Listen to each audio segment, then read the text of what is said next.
Hello, everyone, and welcome back to another episode of Legends Only. My name is T. Kyle. And I'm calling you about your extended car warranty. Bradley. Press 1 now. Is everybody not getting those calls 9 times a day? Oh, I'm getting hundreds a day. Okay, just making sure. Yeah, it's too much. And we're here to talk about... Yeah, Geico, not sponsored. Right. What were we saying? Oh, and this is your weekly pop culture podcast where we talk about... Legends Only. Press 1 now.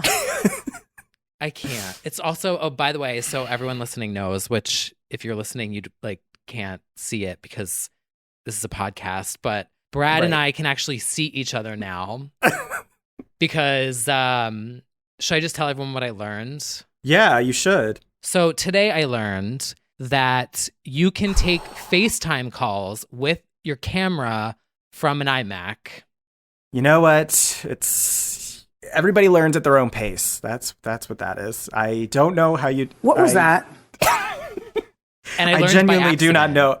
I thought that we just didn't do video because there was something too complicated. I didn't know that it really boiled down to you not knowing we could just voice chat. Yeah, that's... It was the latter. I was like, I can't figure that out. Got it. Well, we're here now. Mm-hmm. Welcome back to another week of Legends Only. How's your week? Chaotic. Mm-hmm. Yeah. Mm-hmm. Yours? Yep. Mentally very unwell. Yeah. Very unwell. Yep. Making changes in my life. Basically pulled the rug out under my own life. So I've rolled out the yoga mat on the rug of my life, and I've been doing some of that. Chic. And and just doing great. So great. I have been down and up and down this week. Oh, did you freeze? I feel like everyone's hitting that moment this month. You did. I don't know. Did I? Oh. God damn it. You it did is freeze. cold out. Oh my God. Freeze the moment. God damn it. Who knows it? Jordan Sparks. Is it back? It's back now. I am back. Piece of shit. Well, we're here. We have a lot of things to talk about. I cannot see them on my screen anymore because we are now visual. But I trust in our guide, T. Kyle, to take us through the week. Let T. Kyle lead the way. Oh, shout out to Mel C. Oh, which is not on my list, but she put out an acoustic version of Too Much. Iconic. She's so loyal to the fans. She's so good at doing some Spice nostalgia. Shout out to Mel C. Well, everyone, this week it is Valentine's Day. So happy Valentine's Day if I managed to get this up on Valentine's Day. If not, happy day after Valentine's Day. Or whenever it is that you're listening to, because time doesn't matter anymore.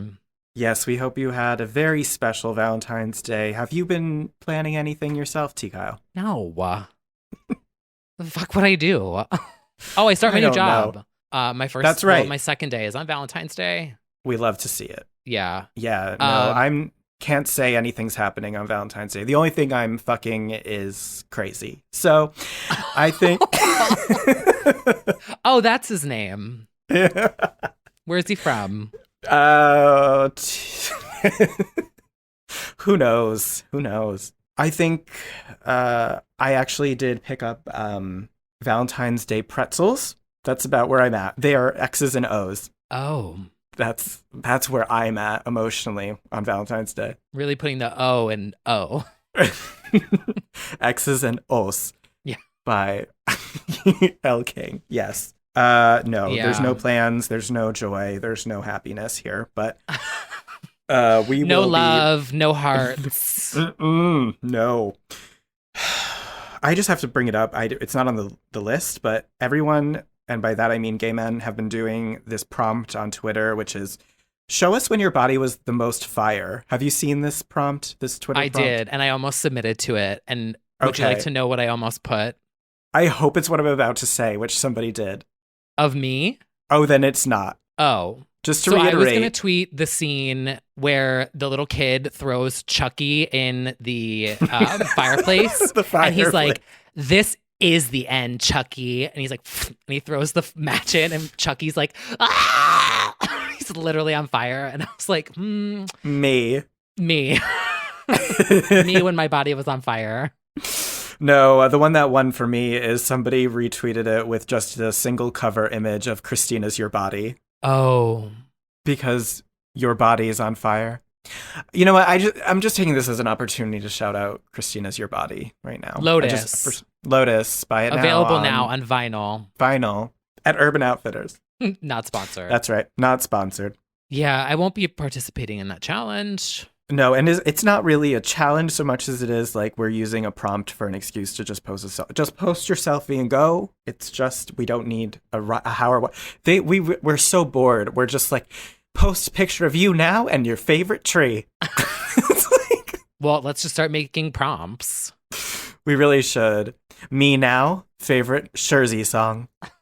Me and a picture of Pua Kenny Kenny. I think I would say Wet. Yeah, no, I wouldn't actually say that's my favorite Jersey song. There's too many to choose from, but no, yeah, that's I don't know how I picked the shit that I've seen, you don't have that many.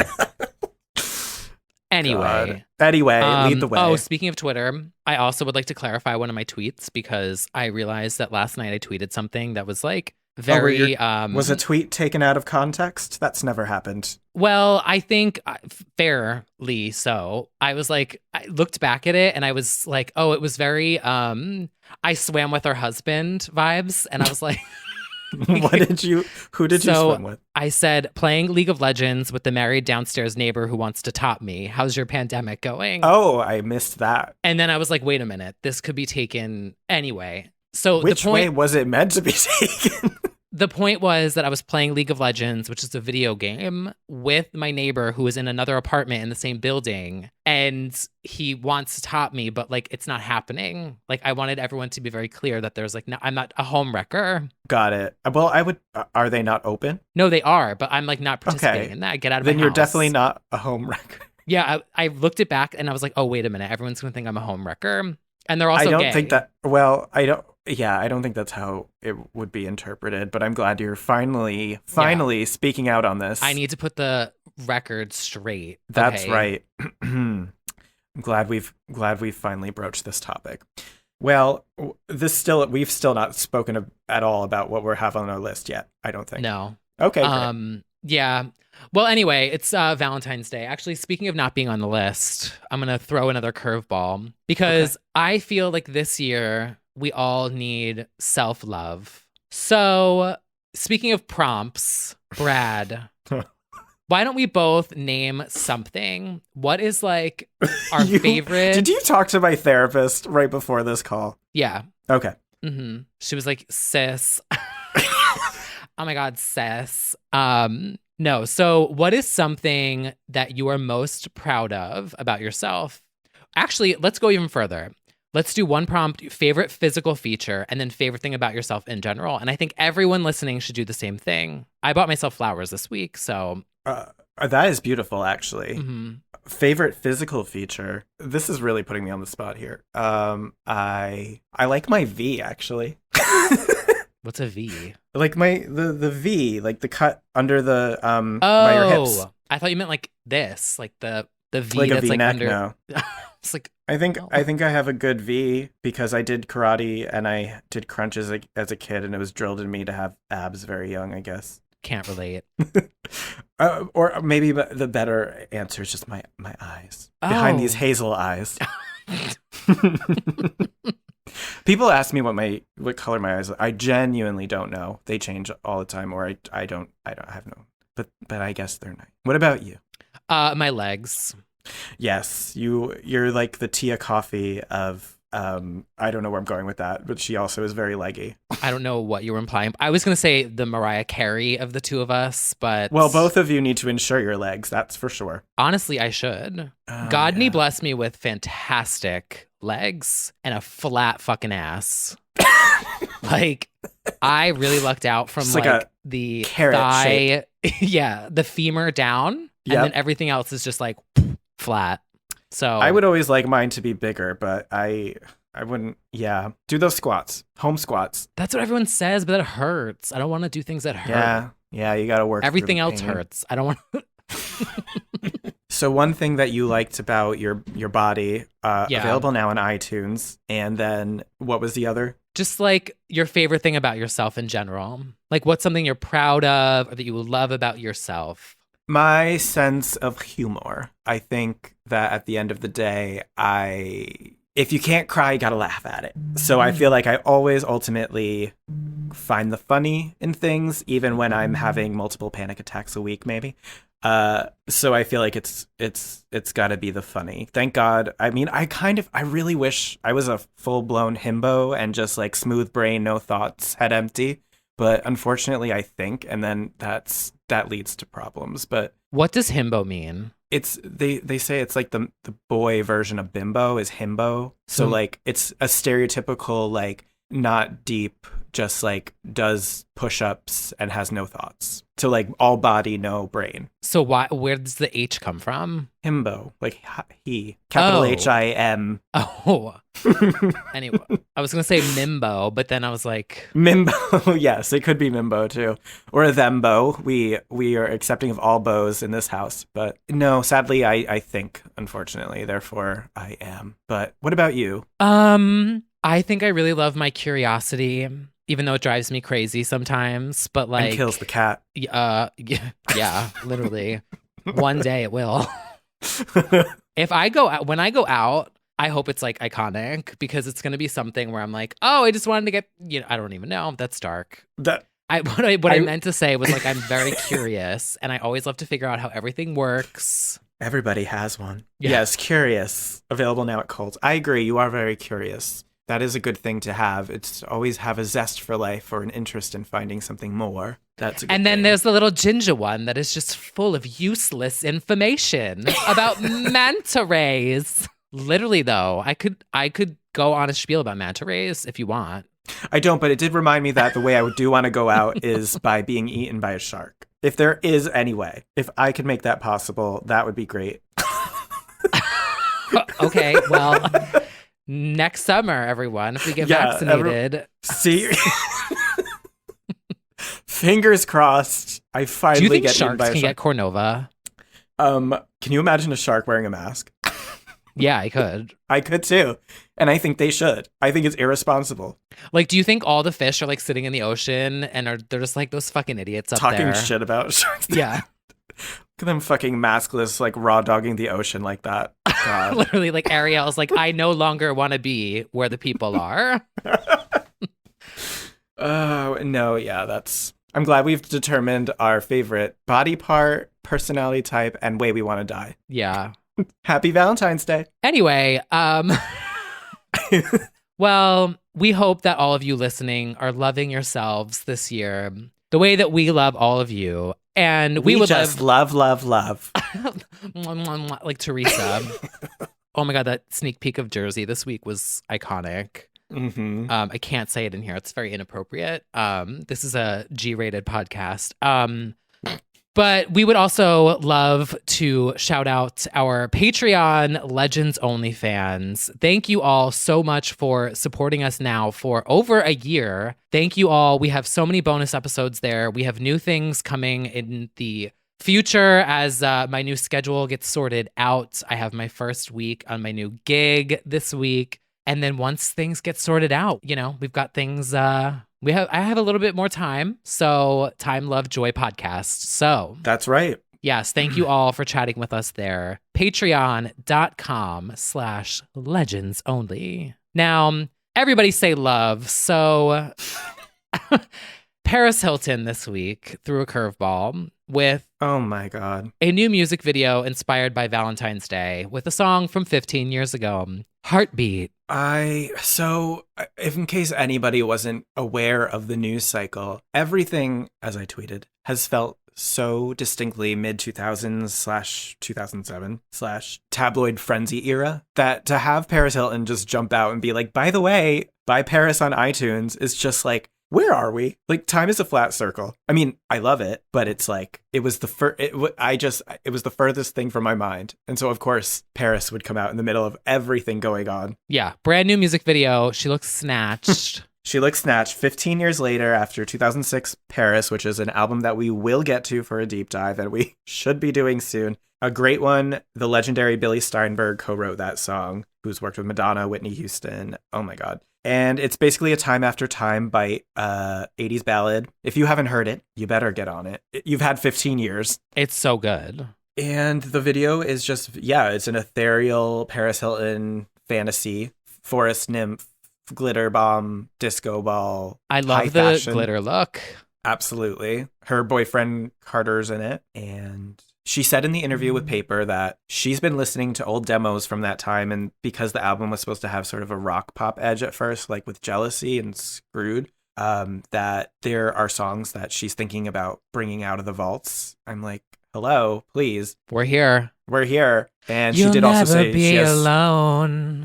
She said she has like 8 songs lined up and she wants to do an album. And it's like, we have literally heard this since 2006. However, we also did not think we'd get a video for Heartbeat. So I guess we never know. It's not on my bingo card for 2021. No, her makeup artist apparently stands the song and always wanted to do it. So he directed it. And that is iconic. So we love to see it. We do love to see it. It was a brief moment of joy and a memory of a time. It's a time capsule. I know. I'll never forget where I was when I was bird watching in Central Park, and all of a sudden I get a text message from Bradley saying LMFAO, and it's just the link to a new Paris Hilton music video. And I was like, what? I was literally like watching hawks in the park. Anyway, I just feel at a certain point everything got so absurd this week, and it's just like, of course there's a Paris Hilton video. She acknowledged, she said thank you, Mew Mews, and with a heart on Twitter. Iconic. So she's listening or reading. We need to get her on this podcast. Yeah. We do, and I've said it before, but she's one of my memorable and more favorite interviews I've had or experiences I've had. When we were at Idolater and she came in, she like wrote a full note down my Nothing in This World, I believe, or Stars Are Blind vinyl, very minimal. I think 1 or 2 security at most, whereas other pop acts that are far less iconic came in with like a fleet of 10 people. Like it was so understated. Like she just 1 or 2 people. Wow. We love it. Loves it. Well, speaking of loving it, we got another Valentine's Day inspired mix this week from another legend. Mimi's late night Valentine's mix of We Belong Together from the legendary Mariah Carey. I mean, vocals. That version needs to be on Spotify. I feel like she'll do it. I just felt like it was so punchy and good and just like lively and felt like it was very it was excellent. And I think it made the waves on social too. People were like RTing the video. Yeah. Like, she's known for doing good mixes, like remakes of her songs. Yeah. It was just, I guess the word is punchy is what came to mind. It was just like lively. I don't know. I just really liked it. It was like good. Yeah. Speaking of Mariah and loving things, I fucking love that top. Just wanted to throw that out there. All right, well, on to another legend this week. So, Britney Spears, everyone, our fave. There has been a lot of news over the past week, and honestly, by the time that you're listening to this, there will probably have been 10 more updates. So this podcast is already dated before I'm even speaking it into this microphone. However, if you have not watched the new documentary, Framing Britney Spears, I recommend watching that because that really does a good job of like getting you up to speed with where we are at. And dictating why things are happening. Like literally that documentary is why everything is happening. Yes.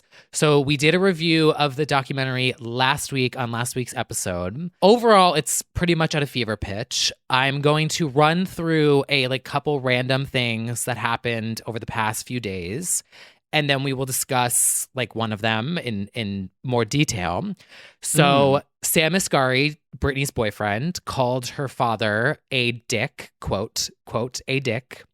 Yes. In an Instagram post in writing, and then repeated it, double downed on it in person. IRL. Yeah, in real life to TMZ. Yes, which I felt was very... Again, it was because of the documentary. The fever pitch of everyone talking about it, in my opinion, has led us to this moment. And I also feel that, without going down the wormhole and everything that comes with this, I know that not everybody is on board with his intentions or, there's, of course, a lot of accusations and allegations about everybody who's attached to Britney.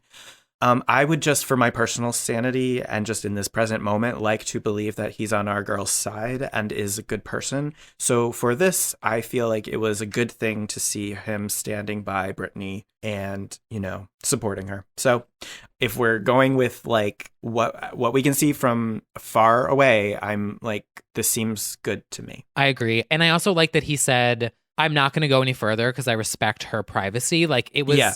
Yep. It was very like aggressively assertive without Yep. being disrespectful. And I was like, okay, I appreciate that. Yep. So we'll see what unfolds there. He's obviously getting more vocal.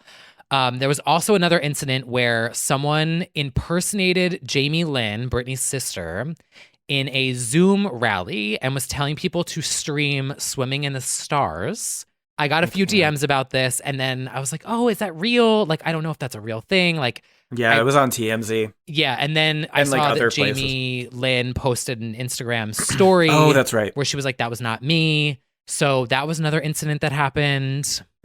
This is why I get so uncomfortable about everything, because at this point, people are playing games with Britney's life and impersonating people to like make a troll joke about buying her music it's just where's your intention really with her? If you're going to play a game about her life and her family like that, like, and stir the pot even more. That's why I'm so uncomfortable about everything. 'Cause I'm just like, some of these people seem to be just trolling and making it worse. So I can't with all of that.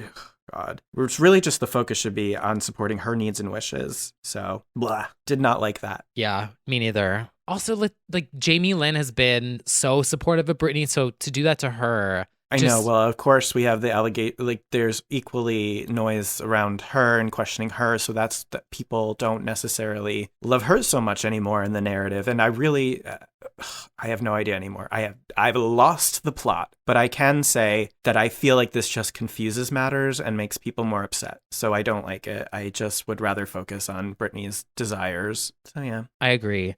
Yeah, Jamie Lynn. So I screenshot her story. It says, a few media outlets ran a false story about me attending a virtual rally yesterday. In fact, someone represented themselves as me without my knowledge. I love my sister very much, but I was not aware of a rally, nor was I in attendance for a virtual rally. So she did shut that down. Okay. And then I forgot to screenshot the other one, but she did say something else about warning the media to not do what they did previously again. Well, we said that in the Framing Britney Spears episode as well, because it's a tightrope of compassion, empathy, and concern without exploitation and making it a circus, reference unintended, all over again. So we're certainly at a fever pitch with everything. Yeah. So it's not on our stories anymore. So I was just paraphrasing there. I could have had it wrong, but it was along those lines. She just had a little blurb. So I apologize if I had the incorrect quote. But also running down the line, James Charles' sister. What? Did you see this? Wait, how is it related to Britney? So James Charles faked being bald. Did you see that? Yes, of course I saw that. Did he say that was a Britney thing? So no. Okay. All right. So let me be fair here. Okay. I am sort of like making an assumption, which is not fair to James. However, here's the sitch. So James Charles did a bald cap and it looked really great. Like makeup wise, fantastic, looks very real. He called the paparazzi. Jeff Bezos glowed up after quitting his job. Yes, that was the viral tweet. Jeff Bezos has like glowed up since quitting his toxic job. Right. But James called the paparazzi on himself and he did this like dramatic getting out of the car with the paparazzi. And I saw on TikTok, a lot of people were saying, why would you do this the week that Britney Spears has trended? Like, it's very obvious what you're doing here. This isn't funny. I did not even put that together with that, but I can see why people would be outraged by that. Yeah, so it was like the timing was a little sus. I also want to be fair. So James to be like in the middle of the story, no matter what. Anyway, yeah. So then the drama was, because, I'm all up on like the TikTok and YouTube drama. So then Nikita Dragon was spotted, who I'm sure also called paparazzi on herself. She called paparazzi and they were like, oh, did you see James? And she was like, yeah, I want to do that, the Britney style too. So it was like this very weird. The timing and the narrative around all of that is just like really out of touch at this point. So I hope that's not the intention of doing that. That would be super gross, but Nikita's put her foot in her mouth so many times at this point. That does not surprise me. But Yeah. So that was a little sus, James. Sister sus. I hope that you weren't trying to make a joke out of this. Yeah, I really hope that was not that. But we'll be, whatever. Okay, moving on. Uh-huh. Wendy Williams, we need to have a little chat here because did you see this week? She talked about I didn't see the clip, but I was tagged and told that she's fucking up. Yes, this was an absolute mess. It did make me pretty mad because it was very ignorant and uninformed and making very like old media. She's crazy. She needs this. She needs to be controlled. Like it was really, really, really fucked. And Wendy, we're going to have to give you a slap on the wrist here because that was not okay. But I will say, if you haven't seen it, it's on Instagram. The account Saint Hoax. Or Saint Hoax. Is it Saint Hoax or Hose? Hoax. Oh, that. They make edits. Yes. Fantastic. This account is iconic. They posted the whole clip. Go watch it. And I will say, and I'm not this is not me defending Wendy, but I'm saying I'm almost glad that she had this fuck up because it was a reminder, I think, or almost like a glimpse to younger fans who maybe weren't around through 2007. Like the way that she's talked about it was how everyone used to back in the day. Yeah. And I'm almost like, you know what? I'm glad that this happened because then it's a reminder to everyone how the people normalized used conversation. To. Yeah. Like how people used to talk like this back in the day. This was common. Like the way that she ran through it. I've heard people say this about Britney in the past.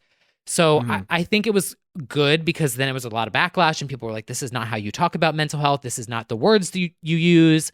So it was almost like a learning opportunity. I don't even think that she actually watched the documentary. The way that she was talking about it, I was like, did you There's watch? no way, right? There's no way you actually watched this. So I think that whatever, but it just was a mess. Well, and it certainly wouldn't be the first time that she has gotten it all wrong in a story. Yeah, it was. And then Trisha Paytas made some comment where she was like, oh, I think Jamie is a really good guy and I want to be friends with him so that I can get invited over to Britney's house and then be her friend. Well, see, this is why I feel that we are very much in like 2007 again, because I feel like people are just saying anything and being incendiary on purpose and like really capitalizing on her name and her situation in just a different way. It's the same. It's a different situation, same bullshit. It's like, I think we should have that conversation.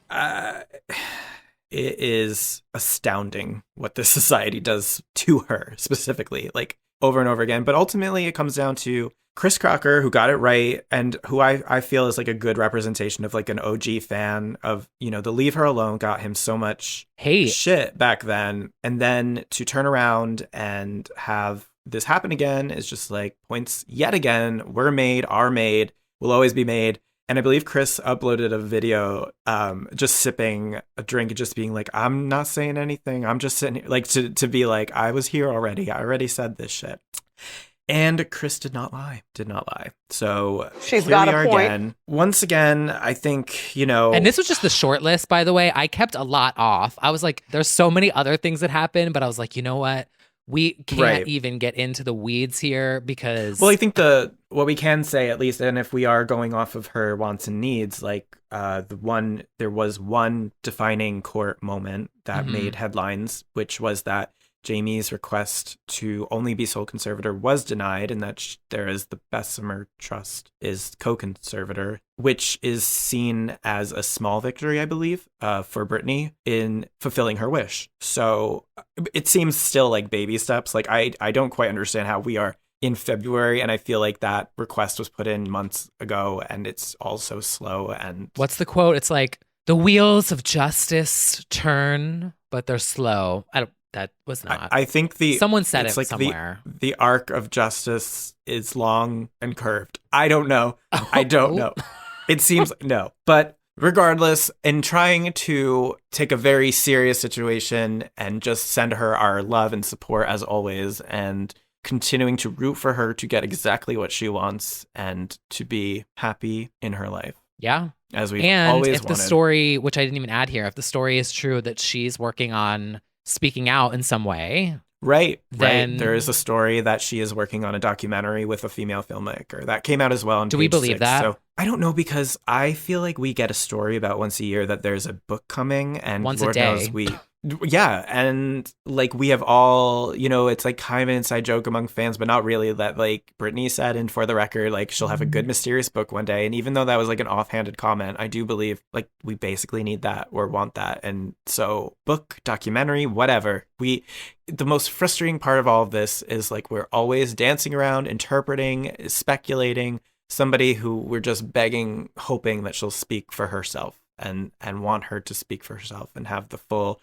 freedom and comfort and safety to do that. So, and also understanding that she doesn't owe us anything at the end of the day. Like if she doesn't want to, I'm like, yeah, okay. Well, that's our thing too. That is our thing too. Look at what society did to her now twice in a row. And I'm not saying that this is all bad, what's happening right now, but I am saying the noise is loud again. And maybe she just doesn't want to do this. Or she does. I don't know. Regardless, she doesn't owe us anything. We are rooting for her. We just want her to be happy, feel safe, happy, and free. And that is where we're at. I saw a TikTok last night that I really loved. And it was someone using that green screen feature where they're like in a raging crowd. And it was like, point of view, summer 2021, Britney's conservatorship is over. And you hear Till the World Ends at the club or something. And I was like, you know what? It might take that long to get there, but well, the wheels are turning. Who fucking knows? All I know is that, now that she's spoken out in legal form, as far as we know, and I'm not a legal expert, and that's like why I've been hesitant. I just want to root for her and keep it moving. And speaking of keeping it moving, shall we, on the last note here, we got another Notes app apology from Justin Timberlake, who apologized to both Britney Spears and Janet Jackson on Instagram via a Notes app. Now, I have a lot of feelings. Why don't you go first? Well, some might have seen my not so subliminal post, which you could read into. I know we at least some fans love to read into a lot of things. We hate speculating, but what did it mean? But we're going to drop hints. Yeah, the phrase of the day here is too little, too late. Thank you, Joanna Levesque, for providing that. She's an icon, she's a legend, and she is the moment. I shouldn't be using Wendy's soundboards this week. Oh, that is true. She's in timeout. We should re-record the vocals. We should. Yeah. I feel this is why I have mixed feelings about forcing or bullying an apology out of somebody well beyond when it was supposed to happen, because inevitably they come out with the Notes app apology or whatever, and we only feel angrier and more mad. And I don't feel like it accomplishes anything. I don't feel like recognizing it helps if it's not your own doing, because ultimately he was sort of bullied. And I'm not saying like, oh, he's a victim. I'm saying we screamed, and the trending topics and everything. The pressure was on him to say something in the media. Yes. And I'm not, to be clear, not a victim. But my other issue with it is that they are, in my opinion, and they're not Notes apologies, they're not Notes app apologies. They're two different apologies in my eyes. Like, you could not lump them together. Yeah. Because Britney's apology comes from personal life, relationship, bullshit, misogyny, breakup, petty bullshit. I don't know what that bucket would be called, but it's like, as Jezebel put in their headline, like, your high school boyfriend calls back in your late 30s to apologize for being a shithead, sort of. Like, basically, that's what that is. Surprise, surprise. And it is a valid trauma for Britney, and because it all played out publicly, they had their shit. That's one bucket. Janet, there is a monetary value attached to that apology. You could literally probably calculate the damage that was done, because after 2004... Someone did on Twitter. Oh, well, someone like put together this whole thing there where they were like talking about how the record sales and like all of that is directly affected. Yeah, it's true, because, and I'm not going to say he's the only player, because he is not. It's Les Moonves, and the reports that came out that she was quite literally blacklisted impacted her career immensely. But like, there is actual like a monetary loss that Janet suffered, a friendship loss, and the audacity of it is so extreme that if there was an apology to be made and it wasn't the day after the incident and everything like that, the fact that we actually had a Super Bowl with him headlining years later is one of the many failures of this society. I cannot believe that happened without a conversation with her, like essentially like a red table talk situation for that time period. that there wasn't a redemption moment where she came out instead of him or something on the stage, or that moment, it was already too late, but that could have been a moment because it was such a big publicity moment again for him that he could have addressed something, but it was still too late then. I honestly forgot about that moment because it was so fucking boring, but it was a bad show anyway, but like, yeah. But that's the failure of a lot of people, the NFL, for allowing, I mean, right there was the demonstration of the way that women versus men are punished for things like that, where the punishment so did not match the crime. And it was he was uplifted as a good guy again. And the flames on the side of my face, it's just like, holy shit. It's so, zooming back to this, it's just stupid. It's just useless. It doesn't do anything. I believe actually that he might even feel that way. Like, I don't think that apology is even, it was probably written by a publicist, but like, I think he probably feels like shit, but guess it's too late. You cannot, there's no value in it, in being bullied into the apology because it didn't come from a sincere, reflective place. He said, I saw your messages. I saw your tweets. So this is you reacting to public outbursts. This is not. But they've been there for years, though. It wasn't just yesterday. Like, it wasn't just last week. Because Janet Jackson Appreciation Day is at least 5 years old. And I believe it was because of him headlining. And again, like, maybe that conversation could have happened then. It was still too late. But like, arguably, to have that platform could have been an interesting discussion about maybe even having her out on stage instead of him or something. So I'm not mad. I'm just disappointed, but I'm not even there. I'm just like, this was not, it was useless. One would say, cry me a river. Yeah. I think I get fired up about it more, and I'm not comparing the two traumas or devastating things, but I get more mad about it for Janet, because if you think about how the fact, we talked about this, or you've seen the TikTok I posted, which really heated me up, but in retrospect is accurate, is that little, the Gen Z twink who was like, do you know this woman? Her name is Janet Jackson. And a light bulb went off in my head where I truly realized a generation does not know who this person is, who should, in many respects, be considered the way we think about Madonna. They could equally, challenge the title for Queen of Pop. And yet now we have such a discrepancy. A generation doesn't know who that person is. Just horrifying, and really a lesson about society as a whole. It's really not just even Justin. I understand the documentary certainly put a microscope on him. It was a failure of a lot of men. It was a failure of society for calling her the slut, calling him the young kid who didn't know. Just a tragedy, a teachable moment. I don't know. Just fuck. I agree with you on the statement about it being two entirely separate things, because Britney has also danced to his songs recently, so like I think the dynamics between the two are, like you said, it's so different. Because totally separate. I know we have the conversation about whether she picks everything on social or not, but like assuming that she's said his name in interviews and stuff, and that she is conscious of the songs that are like spotlighting her dance things and stuff, it tells me that she didn't even care about that apology, that it was so far beyond. Like, so it especially is just like a lot of people coming to the conversation so late, getting angry about something that we were angry about 20 years ago. And it's the same thing, in my opinion, with the persecution of Diane Sawyer. Of course that interview sucked. What are you going to do with an apology from Diane Sawyer 20 years later? Like, it's done. And honestly,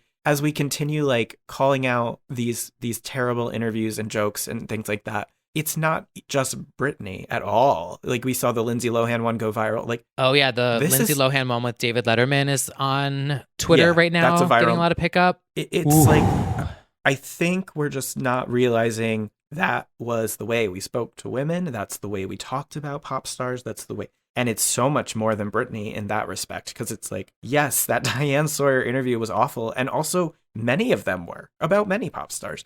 So I think it's kind of stupid. I understand the outrage, but it's like, wait till you see what Blender magazine said about Justin versus Britney. And like, it's so many things. Like, that documentary barely scratched just the way that we talked about women. And I mean, we have said that so much in our Britney podcast too, just every step of the way, just being like the way that we talked about women shaped her career and the media's perception of her and the public's. And is there some benefit to all of this, maybe, of understanding how we talk about people, famous people in general, especially women? Maybe. I don't really know. Because I also am kind of unsure about this almost Tiger King-ism of Britney that's happening, where she is the most popular documentary of the moment. And it almost, like, I'm happy about the empathy that people are showing for her, but I'm also like, are you just trying to get a fucking trending tweet for the week? Because this concern fans have had always. I'm glad you've seen the clips now, but like you did live through it, a lot of you already. And I'm dubious. I'm just like, I don't know. I'm like, I'm glad that there's empathy and understanding for Britney now, but I'm like, okay, it feels like Tiger King to me. It feels like the trend right now. So I'm glad everyone's on board. I will always welcome support. It's a double-edged sword. Yeah, I welcome support for her without exploitation, I guess, of the situation, to talk about how you were right all along. And I don't know. It's like there is a big trend on TikTok right now of people going back and finding old magazine quotes and interviews. So, because I'm on Britney Talk, obviously, and I get a lot of TikToks now where it's like, oh, this magazine, this is what they said about so-and-so, or like it's people filming like YouTube interviews and they're like, I can't believe he said this to Lindsay Lohan. Like, it's now a discovery period where, what you said is like... And I think that's not, again, I don't think it's unique to Britney. I mean, TikTok is huge with America's Next Top Model. Like, they drag the shit out of rightful. I mean, there's all of the problematic things of switching race and things like that and stereotyping. And early 2000s reality show is a fucking treasure trove of problematic. The Swan, all of it. And so... Oh my God, I forgot about the Swan. The Swan is literally like, we went so far off the deep end psychologically as a society. Wait till the kids these days find Mad TV. I mean, it's over. All of it. I mean, the ways she was represented in Mad TV and SNL and stuff like there are specific instances in that documentary that are being called out right now. But honey, it's truly just the beginning. So I think it's like, I wouldn't use the word unfairly targeted. I just think it's like, you guys are only centering on a few bad things that happened to Britney. Like, it's 2007 and all of that happened because of the sheer volume. Like, it was so much. It wasn't just Sarah Silverman. It was all of things. It was so much. So I'm glad that there is understanding and empathy. But yeah, it's a much larger conversation also about... this could be its whole entire miniseries. Oh, totally. Legends only spinoff. Yeah. And it will be. And I to be fair, society always course corrects and looks back at what they've done and been like, well, we're never going to be like that again. And I think we're just really having that moment right now. So it's been interesting. It's definitely been interesting. It's been triggering, I think, as a Britney fan. Obviously her trauma's not mine, but we lived through the days where we signed on to TMZ and X17 and Perez to see what she was up to and worried about her actual health during those days. And I've actually felt that like unease again because when I was watching the Wendy segment, I was like, I literally thought I was like rewinding 20 years. I was like, what was she talking about? Like, what are you doing right now? Absolutely. I think plenty of people still hold the same beliefs they did then, and to just say she's crazy, period. Like there's that very basic. Also, to jump in like really quick to just say certain people should not be throwing stones when they live in glass houses and should know from having a controlling ex-husband what it's like. So to sit on that chair and then bash Britney that way, just saying. And also, second point, and then I'll get off of it because I'll fucking snap. For anyone who has medical problems to discuss someone else's medical issues that way is also gross. Like, you just don't do that. Yeah, Anyway, that's all I'm going to say about that. It's so many things. And I also think, I think it's human nature to really position yourself and be like, well, I would never be like that, or that was wrong. I'm not your bitch. I'm not, well, that too.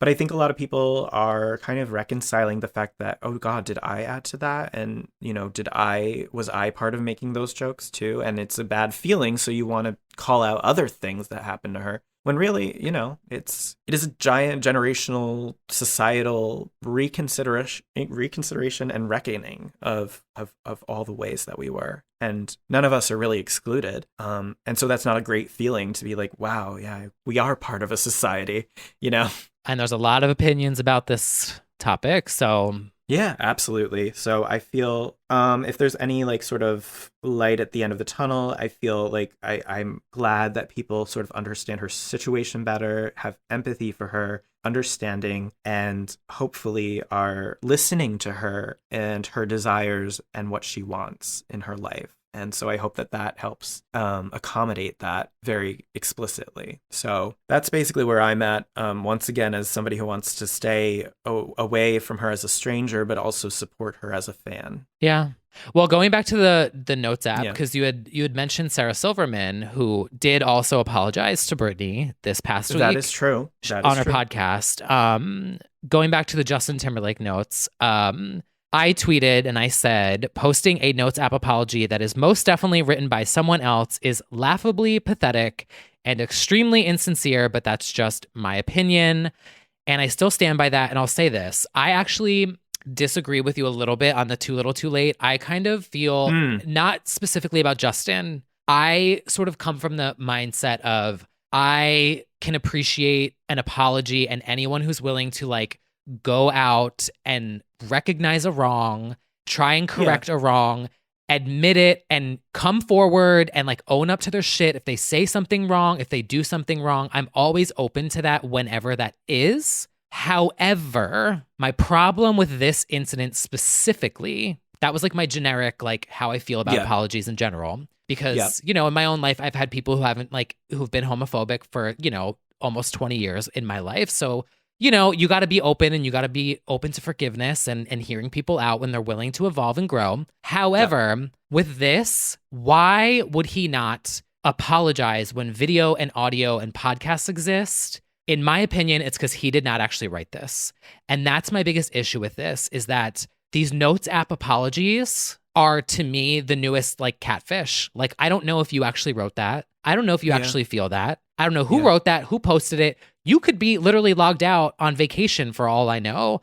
And a publicist was like, oh shit, we got to jump in here. Let's just put out a Notes app apology. I don't even know if he knows. So it's like, I feel I would much rather listen to someone or watch someone, because Sarah did it on a podcast, which I'm like, you know what? Kudos to you for being brave enough to step up to the plate and have the conversation, right? I would rather listen to someone stumble or like struggle through a video or like actually talking it out and showing that like, hey, I'm here, rather than just this cheap typed out Notes app, if that makes sense. Like, I would rather someone just show up and then, we've been through all the beauty gurus and everyone else and all the problematic, like, it's like, you know what? At least whatever. It's nuanced. I feel like it could go on forever. It's so nuanced. And I also think at the end of the day, also, it depends on the fact that it's not our apology to accept. It's just Janet and just Britney. So like we kind of have to. And so far, Janet has said thank you to the fans and said nothing to him in that video that she just posted. And I think that says a lot. I think that did say a lot. And so ultimately, it almost doesn't even matter what we think of it, because there are only two women who are at the center of that note, and we can see what they feel about it or don't. And time will tell. Yeah, time will tell. But what a time to be alive. Well, we will see how this develops. I'm sure it's already news breaking. However, in lighter news, we have some breaking Rihanna updates. So Rihanna DM'd Symone from RuPaul's Drag Race, confirmed RuPaul stan Rihanna. What do we think? And Symone stan. Yeah. I think we knew that she followed the girl. She DM'd Nina West a time ago? Yes. So we know she's watching. We know she has taste, clearly, based on who DMing Symone is like the right move for Rihanna. Maybe a Savage X Fenty ambassador is coming. I believe it. Absolutely. Yes, unfortunately she did not DM the track list to R9, but this is This is also good. Yeah, I love that actually. And I love that the idea of Rihanna watching Drag Race just really soothes my soul. And just I love that everyone can have that common show in common. Like, and we can bitch about it and fight and all that. Including it feels Rihanna. bigger than ever. It does. It does. I think it is. So I'm hoping that there's some sort of collab in the works with them in some way. Symone deserves it. And yeah, and the latest episode has only furthered my belief in that. So not too many spoilers. I'm certainly team Symone. Yeah. I could see Rihanna wearing what Symone wore this week, like rocking it in like 1,000%. a music video. Like, 1,000%. And I feel like a few of the things she could. I feel like the do-rag is right up her alley as well. That look was like very, very Rihanna in my opinion. So I thought that was so cool. So, would you say it's fashion? I would say it's high fashion. So editorial. Guys, this is awesome. This is a billboard. This is super high fashion. Oh my God, that's so high fashion. So high fashion. Well, while we're talking about fashion, do we have any picks this week? We do, yes. We're zooming on over to the UK where there's a little show called Drag Race UK, which I'm sorry to those who might be offended, but it is leaps and bounds. Everyone's saying that. Yeah. Ahead I need of the to watch US it. branch. Oh my God. It really is one of the best seasons of any international and domestic edition. But anyway, there's a contestant who decided to wear off the rack H&M on the runway, Joe Black, who provoked a response from RuPaul that was the most she has ever popped off Tyra Banks style in a very long time. She was livid. And she did later say she was in quarantine for 2 weeks and she might be a little testy. But when Joe Black said H&M, her eyes popped and she said, "I don't want to see any fucking H&M." And it was crickets. And she didn't end there either. Also, she was telling Tia Coffee about her look, which was regional or local. And she said, she was like in the middle of, "You guys have to step it up." She goes, "The world's about to end, by the way. Did you know that? The world's about to end, okay?" She's got a point. So my high fashion goes to Joe Black for provoking a very angry RuPaul into snapping. And really, she was probably just cooped up in a hotel. And it also was a little, of Wait a course, it's contradictory RuPaul, because you can't get mad about H&M when you're over there hawking Old Navy fucking t-shirts all Christmas long, which I stand. Trust me, Am I the wearing girls Old have Navy already right gone now? in about that. No, I'm not wearing And Old they've Navy also right now. clocked her for the purple zip up with the mask that she wore during the reunion of season 12, like when she wore that fucking Zorro mask or whatever. Yeah, it was that literally was. like American Apparel.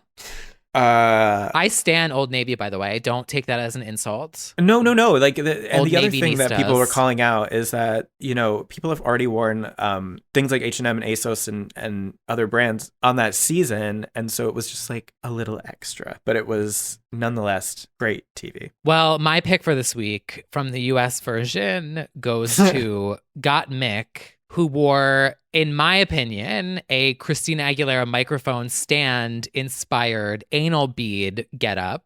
It's undeniable. The bionic legacy lives on. Yeah, literally, she walked out and I just heard Christina singing. I just felt a piece of gum hit my eye. I hope we live to see that Yes. microphone again one day. Same. If I don't die from a shark, it better be by being beaten by that anal bead mic stand. I feel like we could honestly make that happen. I think we could. God, we stand so much. Yes. Great pick. And honestly, I felt that was such a weird moment that didn't get like enough attention from Rue and the judges because it was safe. I thought they should have been able to praise Gottmik for that. Yeah. Well, off the runway and to the moon. To the moon. Dua Lipa re-released Future Nostalgia from the moon with some new tracks. What do we think? So I think we were going to shelve this conversation to this week. Obviously, the most glaring issue on social media is If It Ain't Me without Normani. Now, did you hear the song with Normani already? No. Okay, it's floating around on the internets, and obviously it is superior, but I still think it's a great song. You're never gonna get me like such a sad disco, like that lyric. Like I'm such a sucker for it. But yeah, it's upsetting. I think a lot of fans have speculation about, was it Normani's team, was it Dua's team, was it mutual, was it a fight of any kind? I genuinely don't really know how or why it happened. I think it's unfortunate because it was such a talked about song collaboration that it was a missed opportunity for Dua, because we were rooting for her. We were rooting for that moment of a tag team. I think a lot of people were. And but that's okay. I mean, I also feel, and I'm not going to be too critical because I still think the new songs are great, but I feel the assignment was a little missed because it's a lot of features that we have already. I think most people had in their minds a 7 to 8 at least collection of new songs, and there's at least that many floating around on the internet, so it was a bit underwhelming. I still really like the new songs, like We're Good, that sort of like Gwen Stefani-esque vibe that Gwen probably wanted. I don't really think it advances the flow of future nostalgia that much, but I still only have more questions. Like That Kind of Woman, I have remix-itis and I do prefer the remix, but I still think it's good. But then where's Love Is Religion? That remix was so good on the Club Future Nostalgia song soundtrack. So yeah, it kind of fell flat for me. Yeah, like it's good, but yeah. Like it's not, by no means is it taking away from like a perfect album that I thoroughly spoke up all year about, but it didn't really continue the story of it so much, and that's okay too. I think there were better songs that could have been had. The Normani one would have been more fun. To have Love Is Religion on the remix album but not this one was just like, but you clearly had the song sitting right there. Why wouldn't it just come out in the original form? Know what I was kind of thinking when this happened and I listened to it? I feel like I was expecting a sort of emotion moment where it's like there's emotion with Carly Rae Jepsen, and then there's emotion side B, which is in the same family, but it feels like two separate experiences of like, I can have an emotion moment, and then side B feels like its own disco moment. Not disco, like actually disco, but you know, I'm making like it's its own party. They're like, it's two separate parties in the same house. I think we playfully called it Future Nostalgia Side B, and a lot of people did have that B-sides album mentality going into it, when really this is just like a slightly expanded edition. Yeah. It's really not a new experience. This is Future Nostalgia, the re-up. The features are like, it absolutely is. And I think the features are just like, yeah, we know. We collected all of these songs that you put out along the way. And it's great. I do like all those songs, but it's just like, no. We were looking for an 8 to 10 track, like side B experience, like you said. And so I think the assignment was a little bit missed, unfortunately. But, you know, it's not dire by any means, and I enjoy the tracks. But yeah, it doesn't give me that feeling that I had with Future Nostalgia at the beginning. Agreed. So, but you know what? We're like in the 9th inning of Future Nostalgia. We've been with this for like 3 years, and yeah, the fact that she milked this campaign as long as she did is really a testament to what an album can do in the modern age if the quality is there. And so, you know, this is the last hurrah with the album, and that's fine. So it was a good run. I don't necessarily think she'll like do more singles from this, but we shall see. Future Nostalgia, the re-up, reloaded, still to the moon. Duo reloaded. Rita Ora, super spreading edition. Well, speaking of... Oh yeah, we have 2 super spreaders lined up. Should she suffer? This week, we're going to let her off the hook. Yes, everyone. We have to. Rita Ora is out with a new EP, and it's kind of good. Oh, it's really good. It's like amazing Euro trash. I love it. It's just like kind of generic, but danceable, really good. I definitely think The One sounds like an EDM bop that like you would stan if it was an anonymous singer that showed up on their playlist. Like, absolutely. The fact that she samples Axel F, which is Beverly Hills Cop, like Eddie Murphy, that became Crazy Frog, the Crazy Frog song that was Crazy Frog Rita Ora collab is not what I envisioned. Yeah, me neither. But we stan, and I highly recommend you listen to it. It's great for a workout. You know what? She might have broke all those restrictions, but she still has bops. So my card carrying membership as a Rita bot remains. Why are all our faves just breaking the rules? Dua's traveling to the moon. Rita's buying at restaurants. Legentina's in Miami. We're going to find Carly Rae Jepsen had a 50-person orgy. Hot. Warm blood. I know, it's true. That's why it's like, I feel like, of course, it's a slap on the wrist. It's a call out worthy moment, but I'm also like, I have nobody left. I have like nobody left. It's becoming really bad. So thank you, Rita, for traveling around the world to make this EP and ripping off Rina Sawayama's artwork for it. Yeah. And she did a little visual. So she did get us talking, and honestly, it's fun. So thanks. Well, back here in the States, good morning, America. Taylor Swift is back with a new announcement and a new song and a new album incoming. Taylor released Love Story, the Taylor version, on Good Morning America this week.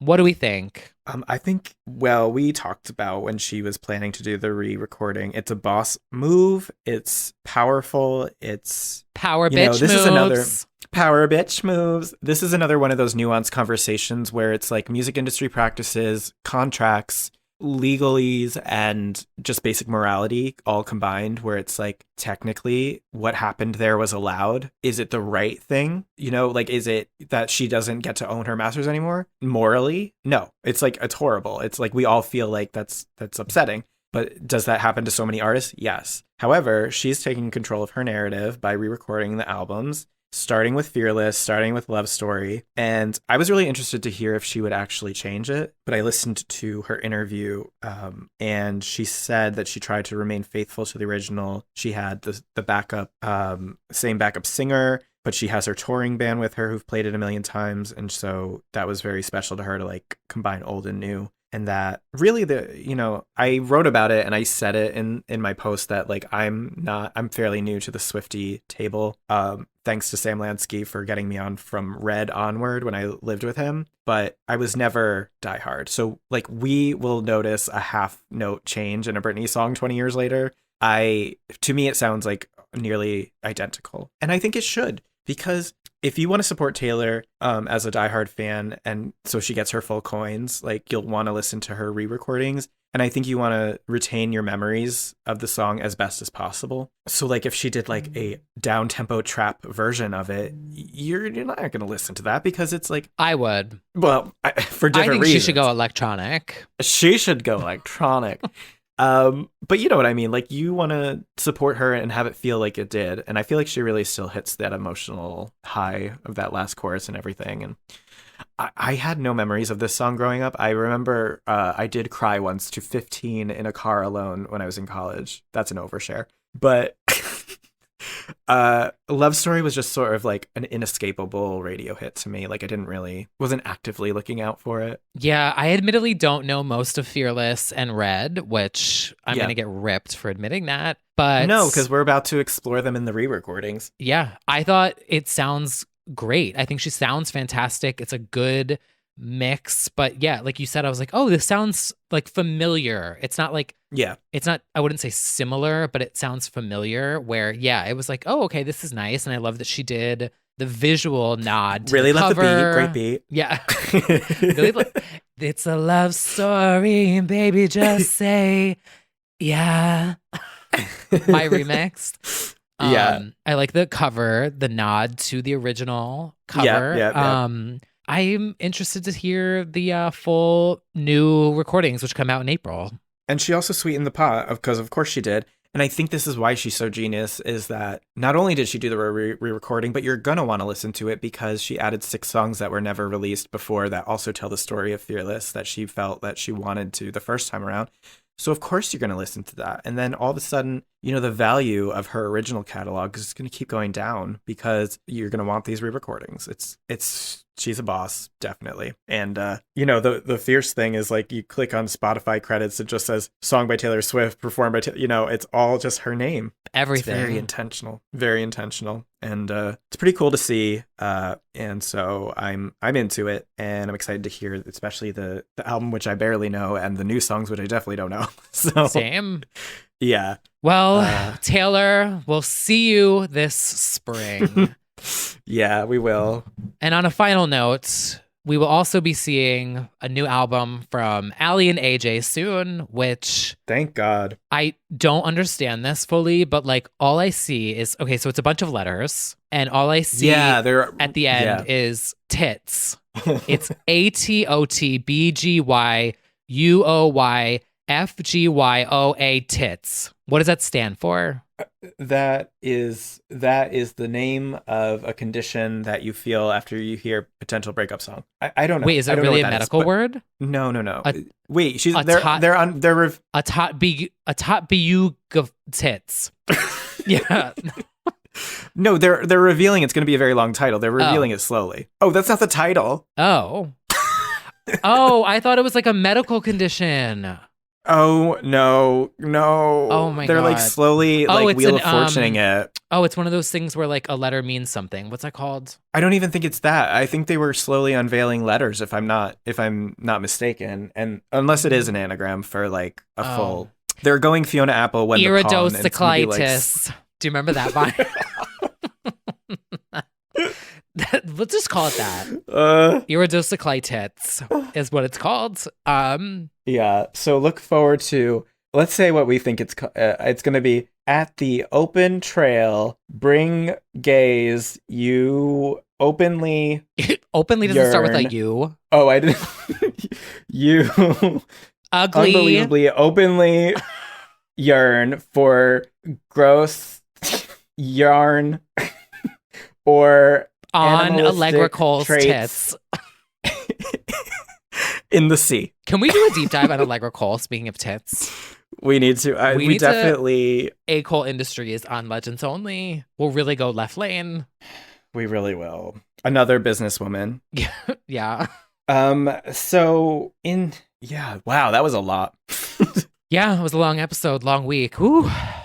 Long indeed. But I think we learned some things this week. We did. Really reflected. Thank you everyone for listening and hanging out and hanging on. Yeah, literally. I'm like, keep holding on. I start my new job tomorrow from recording this. I'm going to be working at American Idol. For those of you who made it this far, joining the season part-time as a singer. No, I'm kidding. As a celebrity guest. Yeah, as a celebrity vocal instructor. No, I'm going to be doing social. You will be sitting next to Katie. Yeah.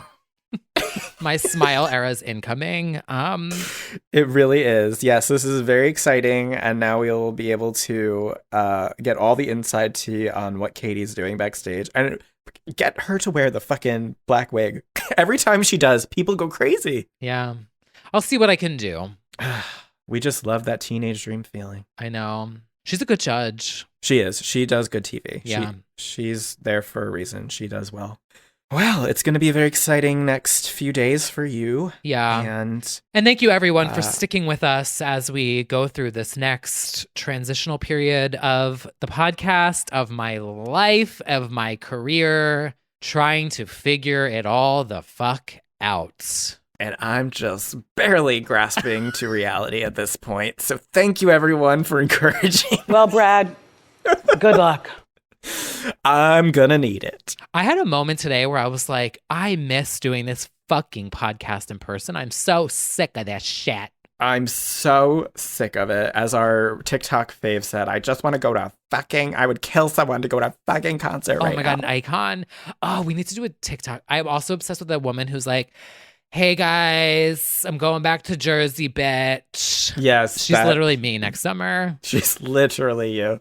Can't wait. Well, until then, thank you everyone next week. For making it this far. And if you made it this far, tweet us a microphone emoji so that we can tweet you back some love. And give us a follow on @legendsonly_pod on socials or YouTube. You can search Legends Only Podcast. And until next week. Get us to 1,000 and we can do a live stream. We're almost there. We're very close. I love it. So until then, we will see you soon.